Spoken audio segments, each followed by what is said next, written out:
In today's lecture, we're going to tie all the things we've done in this course together in an example of solving systems of linear differential equations. And I'm going to do the constant coefficient case, but it also works for the linear problem where the coefficients don't have to be constants, but the ideas are the same. So let's think about what we've done this semester and see how we're going to use all that in systems of linear differential equations. So we started off solving a system of linear equations, and we saw that we could solve systems of linear equations by using Gaussian elimination. From there, we developed what a vector space was, and then we developed properties of the vector space. And then we saw matrices and vectors had nice properties in vector spaces. And then we looked at linear independence and linear combinations, and we saw how that was related to matrices and matrix multiplication. And we saw that if the determinant of a matrix wasn't zero, then the columns of the matrix were linearly independent, and the rows of the matrix were linearly independent. And we could row reduce the matrix, and also we could solve the homogeneous equation with one and only one solution, and we could solve the non-homogeneous equation with one and only one solution. So the homogeneous equation has only the trivial solution, and we'll remind ourselves of that when we're looking at systems of linear equations. So let's take a square matrix A, and we're going to look at the differential equation y prime equals ay, where y is a vector. So we're going to look at the problem y prime equals ay,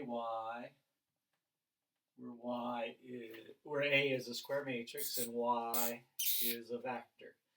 And we want to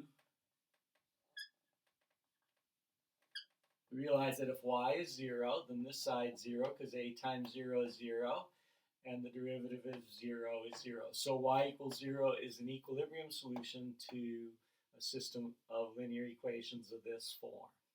Okay, so now let's take an example just so you get an idea of what we're talking here. So we could say y1, y2 could be our vector y, so y prime is equal to a matrix A, and I'll pick the matrix 1, 3, 6, minus 2 as an example, y1, y2. So here's a problem where we have y prime is equal to ay.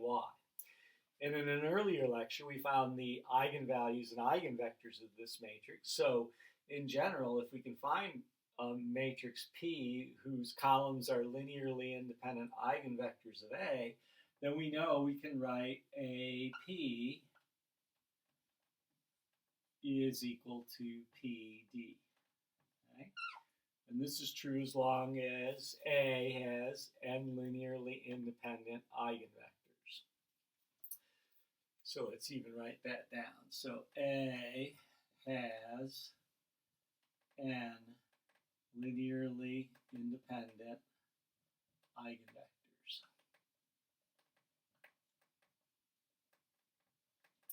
Okay, so now that we have that, we can rewrite A as A is equal to P D P inverse. Okay, and then we can go back and plug that into our differential equation. So we now have y prime is equal to A, which is now PD P inverse times y. And then I'm going to multiply both sides by P inverse because P inverse times P is the identity. So I'm going to get P inverse y prime is equal to D P inverse y. And if A is a constant coefficient matrix, then P has only numbers in it, P inverse has only numbers in it, and constants go along for the ride in derivatives. So I can bring this inside, and take the derivative this way. And then I can do the same thing on the other side. I can put y with the p inverse and write it like that. So notice now I have a different matrix system of linear differential equations. I now have it with this matrix, with this vector, p inverse y prime is equal to d times p inverse y. So let's let u be the vector when you multiply p inverse, the matrix p inverse times y. And so that means y has to equal the eigenvector matrix times u. So if I can find u, I can find y, because y is just the eigenvector matrix p times u. Okay, so our equation looks like u prime equals d u now. Okay, so if we have these n linearly independent eigenvectors, we can go through and row reduce and do this. And so we know what d is. We know that d is the matrix of eigenvalues, right? So if I just do a 2 by 2 case, I would have that, but I could do as many as I want, right? But I'll just do the 2 by 2 case. If I had 3, I would just write out more of these. And so I know u1 prime, u1, u2 prime is equal to that. Okay, and then if I do matrix arithmetic, I have u1 prime is lambda 1, u1, and u2 prime is lambda 2, u2. But now we remember our most important rule about differential equations and taking derivatives. If we have a number times a function is equal to the derivative, then we know u1 has to equal e to that number times some constant. And same here, the rule, lambda 2 is a number, so this has to equal e to the lambda 2x times c2. So we know that's true, so now I know that u1, u2 is equal to the diagonal matrix e to the lambda 1x, 0, 0, e to the lambda 2x times c1, c2. So this vector matrix equation is the same as these two equations right there, right? And then I now know that y is p times u, right? So this is u. And I know y is p times u. So y is p times this diagonal matrix. And again, I'm just doing an example with 2 eigenvalues, but if there was 3 eigenvalues or 2 million eigenvalues, we could write it out, right? And that's times c1, c2.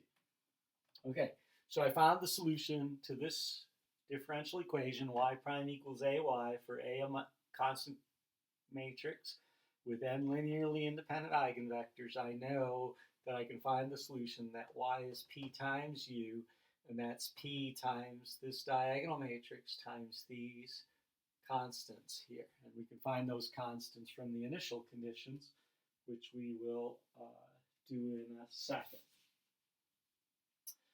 All right, so here's the important thing. These are 2 matrices.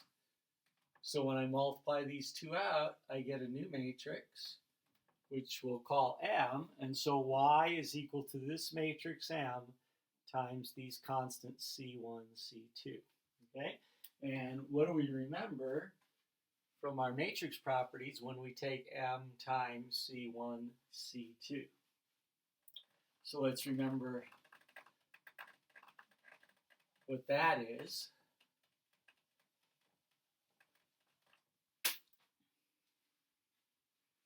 Okay, so we have m, y is equal to m C1, C2.